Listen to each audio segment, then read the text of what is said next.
네, 앞서 리포트를 통해 살펴본 사건들과 관련해서 더 깊이 있게 이야기를 나눠보겠습니다. 배상훈 프로파일러와 함께 하나하나 짚어보겠습니다. 어서 오십시오. 안녕하세요. 네. 자, 먼저 경기도 고양시에서 말다툼 끝에 아내를 흉기로 살해한 남편, 결국 구속되는 일이 있었는데 어떤 과정에서 이런 일이 일어난 건가요? 이제 가족폭력 사건으로서 분리조치가 됐었는데 예. 사실 이 가족폭력은 오래전부터 있었나 봅니다. 그 과정에서 지난 2월에 분리조치가 됐고 예.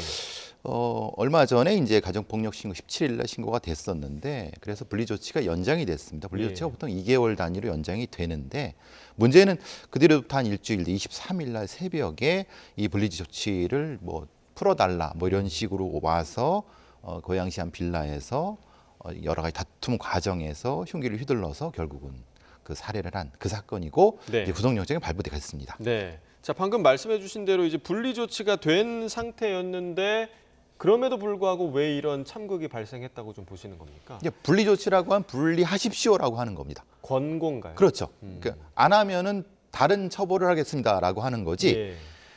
그러니까 말하자면 꽉 잡아놓고 분리 이렇게 끌고 가는 형태가 아닌 거죠. 그러니까 물리적인 강제성이 없는 그렇죠. 거죠. 없는 거죠. 네. 그러니까 물리적인 강제성을 가지려면 그 자체가 또 영장을 발부받아야 됩니다. 예. 그러니까 모든 인권에 기초하는 건 법원의 영장, 판사의 영장이지만은 여거는 임시조치라고 하면은 예. 영장주의의 예외가 돼야 된다고 하는데 영장주의의 예외를 하기가 참 쉽지 않습니다. 예. 그렇기 때문에 권고를 하는 거죠. 말하자면 일정적 경고를 하는 거고. 그런데 문제는 가해자는 지금 흥분이 이 정도로 올라온 상태이기 예. 때문에 권고한다고 들을 리도 없고 그렇죠. 그럼 안 들으면 또 잡아놔야 되는 거죠. 근데 또 잡아놓은 서류 과정이 필요하죠.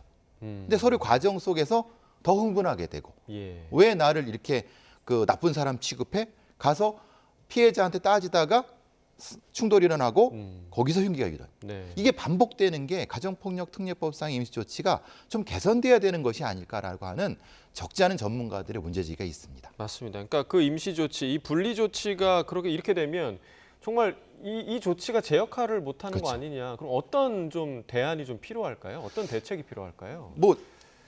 사실 이런 사례는 하고 싶지 않지만 미국의 경찰은요. 예.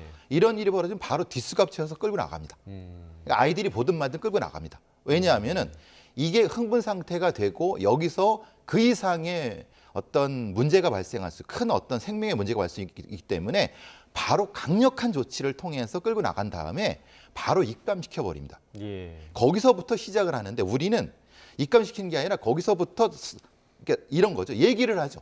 설득하고 얘기를 하죠. 그러니까 서로 보는 앞에 설득하고 막 그러니까 예.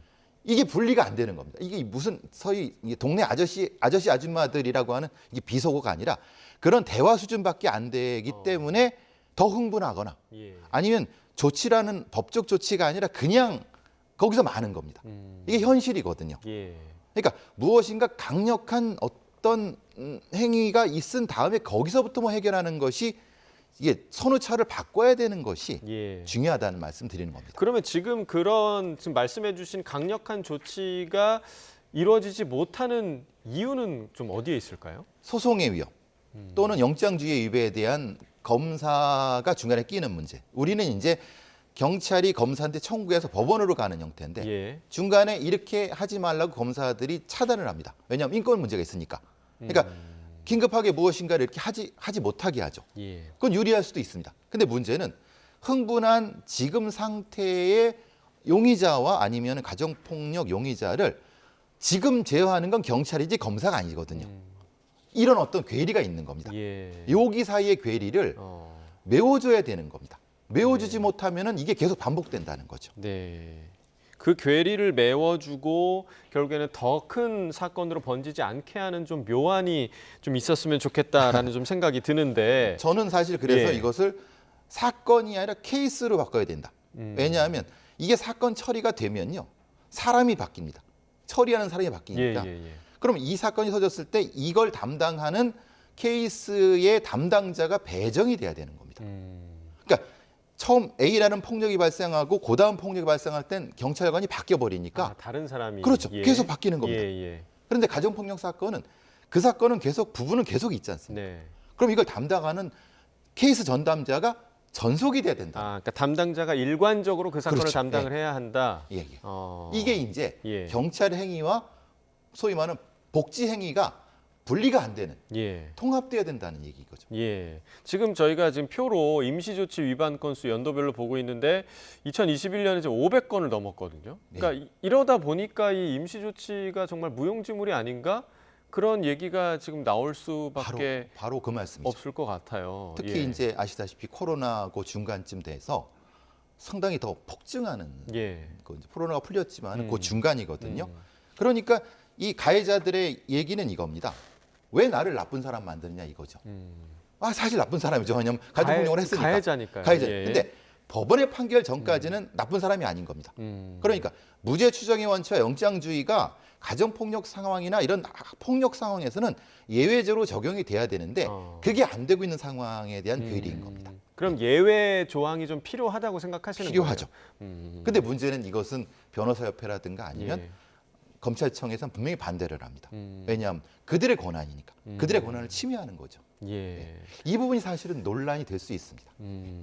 자, 이 사건으로 다시 돌아오면 그 남편이 말다툼 끝에 홧김에 살해했다. 이렇게 지금 주장을 하고 있는데 결국 이제 우발적 범행을 주장하는 거잖아요. 그러면 좀 처벌의 수위가 좀 낮아지는 건가요? 어떤가요? 전략적이죠. 뭐 물론 여기 나오시는 많은 변호사님들이 이렇게 권고를 할 겁니다. 가해자한테. 예, 왜냐하면 예. 우발적이라 하면 실제적으로 7년 안쪽입니다. 형량이 많이 받아도. 예. 근데 그러면 이런 가정폭력 가해자가 이렇게 얘기하겠습니까? 나 계획적으로 죽였어요라고 하겠습니까? 그러니까 이거는 전략적 판단이고 예. 제 말씀 뭐냐면 이들의 주장을 객관적으로 이제 탄핵하거나 바꿀 수 있는 전문적인 사람이 여기에 붙어야 된다는 말씀. 그러니까 평가하는 사람이 있어야 된다는 겁니다. 이게 우발적으로 얘기하는 건 이게 그 법적인 권리죠. 예. 그런데 문제는 정황상 맥락상 이건 우발적이다 아니다. 라고 법정에서 증언을 해주고 케이스를 관리해갖고 판사 앞까지 가져갈 수 있는 사람이 예. 없기 때문에 이것이 이렇게 얘기한다는 거 판단이 안 된다는 겁니다. 네. 네. 자, 하나의 사건에 대해서 일관적으로 그렇죠. 전담할 네. 수 있는 전담자가 필요하다라는 대안을 좀 제시를 해주셨고, 자, 다음 사건으로 좀 넘어가 보도록 하겠습니다. 30대 아들에게 흉기를 휘두르던 50대가 경찰이 테이저건을 쐈는데 그 이후에 숨지는 사건이 있었습니다. 이게 어떻게 된 일인가요? 매우 난감하죠. 예. 23일 광주 북구 아파트에서 발생한 사건인데 오후 5시 좀 지나서 6시쯤 타는데 이 돌아가신 분이 아들한테 흉기를 휘둘렀고 아들도 상당히 심각하게 상처를 예, 입었는데요. 경찰이 출동을 해갖고 보니까 흉기를 들고 반항을 해서 경찰이 이제 테이저건을 발사했는데 검거를 했는데 문제는 이분이 심장 관련된 질환이 있다고 얘기가 된 겁니다. 근데 문제는 경찰은 그걸 모르죠. 왜냐하면 그렇죠. 지금 흉기를 예. 휘두르는 상황이니까 물론 이제 심정지 상태가 아니라 호흡곤란 증세를 호소해갖고 병원으로 이송했는데 7시 반쯤에 사망하신 사건입니다. 자, 테이저건 맞고 연행됐다가 1시간 반 만에 이제 숨진 건데 경찰 입장에서는 급박한 상황이었다. 이렇게 좀 이해될 수 있는 상황이 아닐까 좀 생각도 드는데요. 어떻게 보세요? 맞습니다. 말하자면 흉기를 휘두르는 상황만이었다고 하면은 테이저 쏘면 안 됩니다. 근데 흉기를 휘둘러 갖고 누군가가 다쳐서 지금 죽을 수 있는 상황이라고 하면 반드시 경찰은 그 사람을 구해야 됩니다. 그러니까 이것은 적법하고 절차에 위반되는 건 없습니다. 예. 문제는 이분이 심장질환을 알고 있는지 그 즉시 어떻게 알겠습니까? 그렇죠. 그러면은 다른 조치는 없었느냐? 예를 들면은 테이저건이 아니라 실탄이 아니라 아니면 다른 형태의 곤봉이라든가 예를 들면 뭐 방패라든가 이런 다른 제지 수사는 없었냐에 대한 문제 제기가 있을 수 있겠죠. 예. 그리고 테이저건을 쏜다 하더라도 심장 그게 아니라 다리를 쏠 수는 없었느냐. 예. 근데 향하는 부위가. 그렇죠, 부위가. 예. 그러니까 이제 몸통 부위가 아니라 다른. 이게 논란이 분명히 될 겁니다. 근데 문제는 그렇게 명사수가 있느냐. 왜냐하면 테이저건이라고 하는 것이 사실은 이렇게 총처럼 직사로 되는 게 아니라 이렇게 날아가는 형태가 되고 있으면 튕겨져 나가기도 해서 그리고 테이저건 하나가 비쌉니다. 저거 카트리지 하나에 3만 원에서 5만 원 사이입니다. 연습하기도 되게 어렵습니다. 그러니까 저걸 어떻게 교육 훈련을 충분히 받는 상태에서 저걸 한다는 게 이게 지금 다 걸리는 겁니다. 예. 그런데 이제 결국에 중요한 점은 이 A 씨의 사망이 정말 테이저건 사용 때문이었냐. 그러니까 이 연결 관계를 밝히는 게 중요할 것 같은데 국과수 부검 결과가 나왔습니까? 어떻습니까? 그러니까 국과수 부검은 지금 불명입니다. 아직 사인을 알 수 없다고 1차 구두 소속이 나왔고요. 예. 물론 정밀부검하면은 나올 수도 있습니다. 근데 심장 관련된 정지가 나올 수 있을까라고 하는, 물론 저는 비전문가지만은 예. 사실은 좀 어려운 부분이 있을 것 같다는 생각이 듭니다. 물론 이게 전기 충격으로 사망했다고 하면은 분명히 법적인 책임에 대한 문제가 논란이 될 수 있습니다. 예. 자, 보통 이 경찰이 그 범죄 현장을 이렇게 진압하는 상황에서 테이저건은 어떤 때 사용해야 한다, 뭐 이런 지침이나 요건이 좀 있습니까? 그것은 현장 지휘관의 판단. 판단 중요하죠. 현장에서. 왜냐하면 그러니까 대단히 심각할 경우에 총기가 사용될 경우에는 38 권총을 사용해야 되겠죠. 예. 근데 흉기이기 때문에 그것도 급박한 상태이기 때문에 당연히 현장에 있는 지휘관은 담당자는 체위건을 사용을 했을 겁니다. 근데 문제는 그거를 다리를 쏴야 돼라고 얘기할 수가 없는 거 아닙니까? 그렇죠. 상황이 워낙 급박하니까. 왜냐하면 지금 막 칼을 휘둘러 갖고 예. 아들이 다쳐서 쓰러져서 피를 흘리는데, 그러니까 이런 요건은 명문 규정이라고 하는 것보다는 현장 상황 판단이죠. 현장 상황 판단에 의해서 적법하게 이루어진 이제 테이저건 사용인데 네. 그렇다고 해도 이 안전성에 대한 논란이 그래도 좀 남을 것 같아요. 좀 어떻게 그렇죠, 보세요? 예. 왜냐하면 분명히 돌아가신 건 맞고 예. 그게 연관이 있는지는 모르겠지만 어쨌든 심장 질환이 있으셨고, 그러면 차선책이 없었느냐? 예를 들면 방패를 들고 몸으로라도 막을 수는 없었느냐? 아니면은 다른 어떤 장봉 같은 걸 쓸 수 없었냐라고 분명히 있을 수 있고, 예. 꼭 테이저건이었냐라는 문제도 있고, 위력이 적은 테이저건은 필요 없었느냐? 지금 뭐 작년에 얘기했던 저위력 권총은 없었느냐? 예. 이런 얘기도 분명히 논란이 될 겁니다. 예, 알겠습니다. 자, 마지막으로 볼 사건입니다. 조금 전에 이제 윤흥성 기자 리포트로 저희가 만나봤는데 한국에 여행을 온 일본 배우가 굉장히 거금을 이제 가방에 놓고 지하철에 놓고 내렸는데 결국에 찾았다고. 어떻게 찾은 겁니까?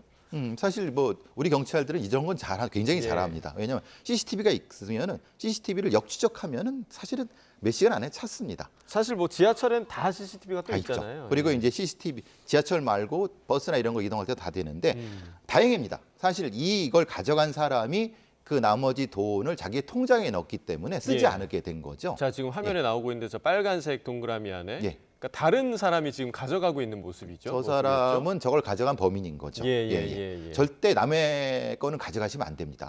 그거를 유실물센터에 맡기셔야 되죠. 예.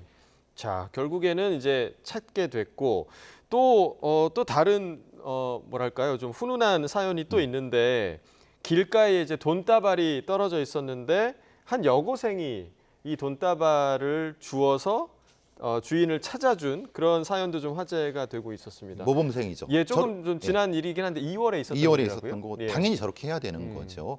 그러니까 돈의 주인은 자전거를 타고 가면서 이걸 예. 흘린 걸 잘 몰랐습니다. 네, 꽤 많이 떨어져 있네요. 그렇죠. 근데 이제 바닥에. 저 여고생이 저게 돈인지 자기도 놀래간 상태에서 여러 가지 생각하다가 이걸 다 일일이 주워 갖고 예. 이제 주인한테 돌려준 사건이, 이게 이제 훈훈한 사안이죠. 네. 예. 당연히 저렇게 해야 되는 거고 네. 앞에 사건은 그렇게 하면 안 되는 사건이죠. 네, 앞뒤가 정말 대비되는 대비되는. 사건이기도 한데 또 얘기를 조금 더 들어보니까 이 돈다발을 잃어버린 분이 국밥집 사장님이라고 하더라고요. 그런데 이 국밥집 사장님이 평생 국밥 와서 공짜로 먹어라 이런 좀 훈훈한 결과도 있었더라고요. 원래 근데 네. 이 전체 유실한 거에 몇 퍼센트를 의무적으로 뭐 이렇게 법적으로 돼 있지만은 예. 유실물법에 의해서 그것보다는 이게 우리 사회가 사는 어떤 기본적인 도리가 아니겠습니까? 예, 내 예. 것이 아니면 돌려줘야 되는 거고 예.